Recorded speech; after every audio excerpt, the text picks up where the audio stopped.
எங்கேனும் இருந்து உன் அடியேன் உனை நினைந்தால் அங்கே வந்து என்னோடும் உடனாகி நின்றருளி இங்கே என் வினை அறுத்திட்ட எமையாலும் கங்கா நாயகனே கழிப்பாலை மேயானே.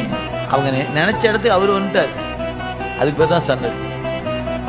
அது நமக்கும் வாய்க்கும். ஆனா அதை நீங்க உணரணுமே. ஏன் அவன் எங்கும் இருக்கிறான், அவன் இல்லாத இடம் இல்லை.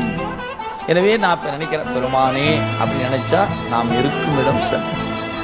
அது உணர்வுல வரணும், வெறும் சொல்லாலேயோ உபச்சாரத்தாலோ இல்லைங்க. நீங்க ஆட்பட உங்களை அறிவுக்கு எட்டு